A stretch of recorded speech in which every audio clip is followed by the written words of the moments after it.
It's no surprise that schools are obsessed with evidence-based practices. But the question is, what really matters? And what if you're trusting the wrong thing?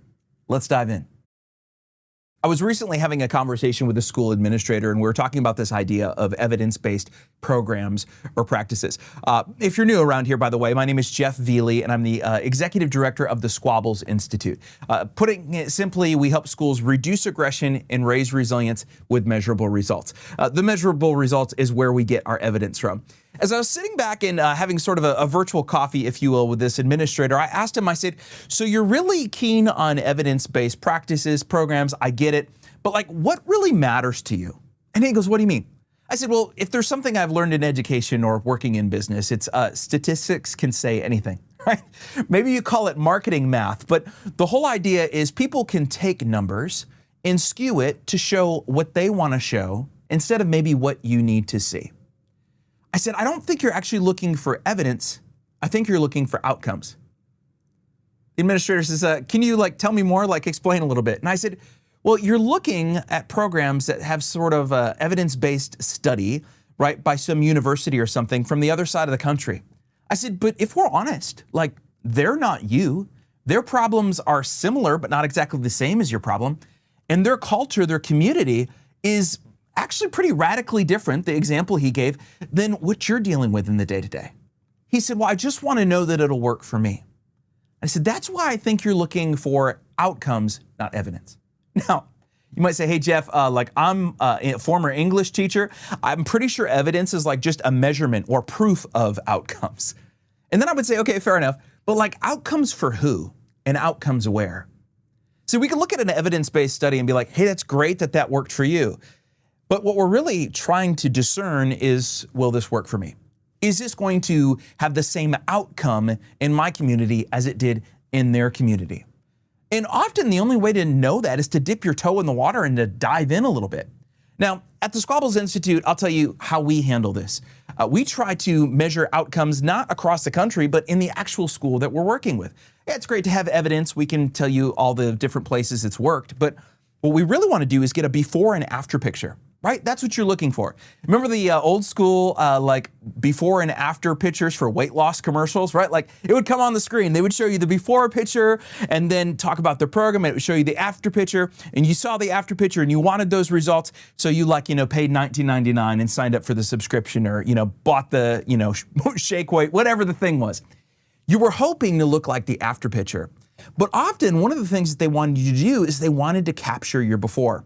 Now, for us as the Institute, we have something called, we have two ways we measure this. One is an aggression audit. Think of this as like a 360-degree view of your school culture. It takes about 10 minutes to do this audit. It's not like super detailed. It's kind of like big picture, right? Like you could do it on a napkin, but it allows you as a school administrator to see the different areas, the 4 areas of influence that impact school culture, and sort of score yourself, sort of a self-assessment of how you're doing, right? So think of this as a macro assessment. And then once we have the macro, the big picture, then we want to dive in deeper.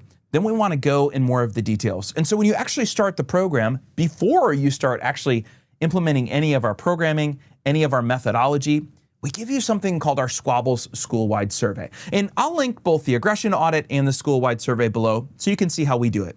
But regardless, I really do think you need that before picture.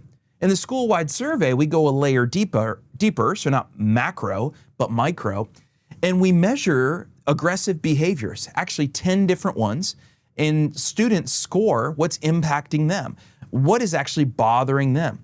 And then we can also measure their resilience to those behaviors. So not only what are the aggressive behaviors impacting your school, but how resilient are your students towards them? How well are they able to handle or navigate stress that's taking place? Once you've got the snapshot, it really allows you to make some decisions, right? And we do that. We come in as a program and we show you, hey, these are your top 3 kinds of aggression impacting kids. Here's the top 3 areas where kids are already strong in resilience, and the top 3 that we need to raise, that we need to improve a little bit. Once you've got that before picture, it's really clear. But then at the end of the year, we're doing the same thing. See, I believe if you're not assessing, you're assuming. You can assume what behaviors you need the help with the most, but why not just measure it?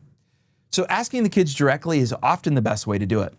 So you've got your before picture You implement the program, and then at the end of the year, you've got your after picture. We're taking another snapshot with the same exact survey, and what you're able to see is how kids grew between the before and the after. This isn't an ab workout, but you are going to see them getting stronger. They're building some mental health muscles, if you will. How they think and how they feel improves over time, reducing aggression, raising resilience with measurable results. And here's what we found. Actually, resilience and aggression are like a teeter-totter or a seesaw, if you grew up in one of those families. The whole idea is when resilience goes up, aggression goes down. When aggression goes up, resilience goes down. These two are interconnected.